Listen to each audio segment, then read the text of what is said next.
Hello friends, இன்றைக்கி சிண்டு foodies கிச்சனில் ஒரு சிம்பிளாக ஒரு சிக்கன் கிரேவி பண்ண போகிறேன். இது 1 kg சிக்கனு. இது நல்லா கழுவி மஞ்சள் பொடி போட்டு 1 ஸ்பூன் இஞ்சி பூண்டு பேஸ்ட்டு போட்டு நல்லா நான் பெசரி வச்சுருக்கிறேன் ஒரு 1/2 ஹவருக்கு. இப்போ வறுக்க வேண்டிய பொருள்லாம் பார்க்கலாம் பாருங்கள். லவங்கம், பட்டை, சோம்பு, ஒரு 7-8 காஞ்ச மிளகாய், கொத்தமல்லி, வெங்காயம், ஒரு 2 பச்சை மிளகாய், இஞ்சி, பூண்டு, தக்காளி, ஒரு பெரிய ஸ்பூன் தனியா, ஒரு மீடியம் சைஸ் ஸ்பூன் மிளகு, சீரகம். இதெல்லாம் நான் எண்ணெயில் வறுத்து ஆற வச்சு பேஸ்ட்டாக பண்ணிட்டு தாளிக்க காமிக்கிறேன். இது எண்ணெய் காஞ்சதும் பட்டை, சோம்பு, லவங்கம் போட்டேன். நெக்ஸ்ட்டு இதை போடுறேங்க. தனியா, மிளகு, ஜீரகத்தை இதை போட்டு வதக்கிட்டு இது கொஞ்சம் வறுபட்டதும்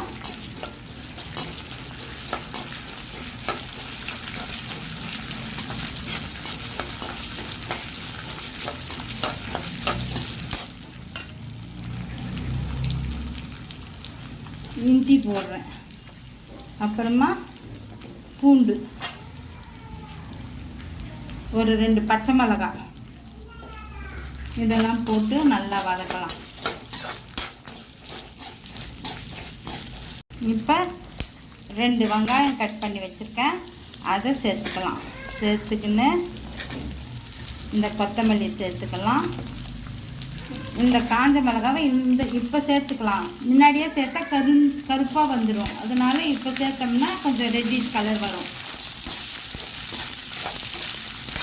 இது நல்லா ஃப்ரை பண்ணிவிட்டு அப்புறமா தக்காளி சேர்க்குறேன். இது 2 நிமிஷம் நல்லா வதங்கிடுச்சுங்க. இப்போ நான் தக்காளியை சேர்த்துக்கிறேன்.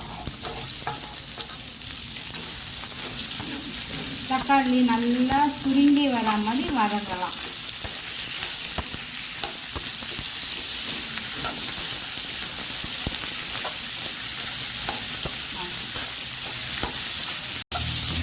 இது 1 kgக்கு உண்டான இன்க்ரீடியன்ஸ் போட்டு நான் வதக்கிறேன். 1/2 kg செய்கிறவங்க கூட குறைச்சிட்டு நீங்கள் இது பண்ணுங்கள். காரம் அவங்கவுங்க டேஸ்ட்டுக்கு தகுந்த மாதிரி கம்மி பண்ணின்னு வதக்கிக்கலாம். பாருங்கள், நல்லா நான் வதக்கிட்டேன், ஆற வச்சுருக்கேன். ஆறினதும் நல்லா மிக்சியில் பேஸ்ட்டாக அரைச்சிட்டு வரேன். அதுக்கப்புறம் நான் இங்கே ஒரு குக்கர் வச்சுருக்கேன். இப்போ தாளித்து சிக்கனை வதக்கலாம். எண்ணெய் வச்சு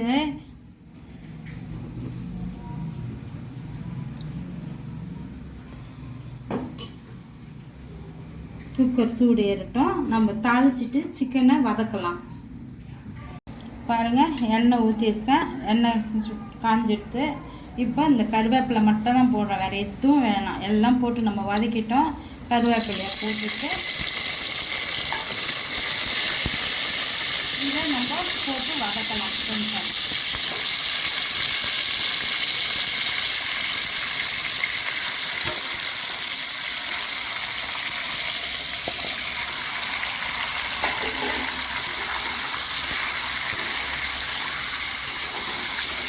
ஒரு ஸ்பூன் இஞ்சி பூண்டு மஞ்சத்தூள் போட்டு நான் நல்லா ஒரு 1/2 ஹவருக்கு அப்படியே கலரி வச்சுருக்கேன்.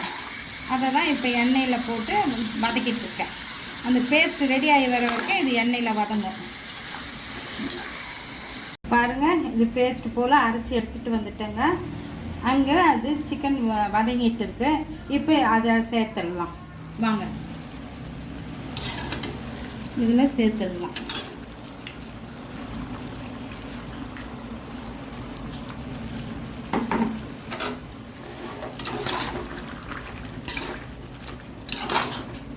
இப்போ நம்ம சால்ட்டு சேர்க்கலாம்.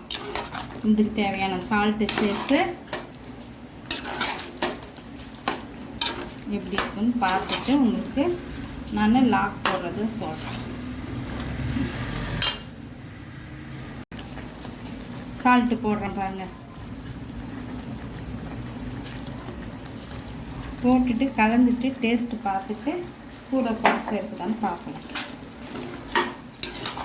ஒரு செமி கிரேவி மாதிரி செஞ்சுக்கலாங்க.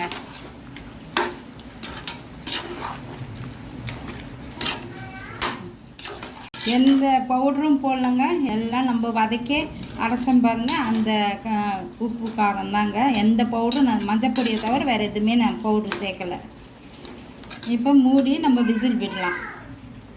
பாருங்கள், கொஞ்சம் நம்ம சுடு தண்ணி ஊற்றிருக்கேன், சிக்கன் வேகணும் இல்லைங்களா, அதனால் இது மூடிட்டு ஒரு 4 விசில் விட்டால் நல்லா சாஃப்டாக இருக்கும், இல்லைன்னா ஹார்டாக இருக்கும். நான் 4 விசில் விட்டு ஆஃப் பண்ணிவிட்டு உங்களுக்கு காமிக்கிறேன்.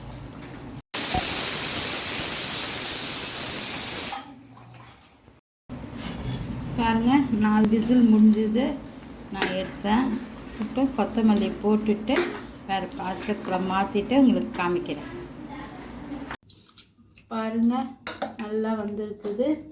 இந்த மாதிரி செஞ்சு சாப்பிடுங்க. நல்லா ஸ்மாஷாக வெந்திருக்குது, நல்லா இருக்குது. நெக்ஸ்ட் வீடியோவில் உங்களை பார்க்குறேன். தேங்க்யூ.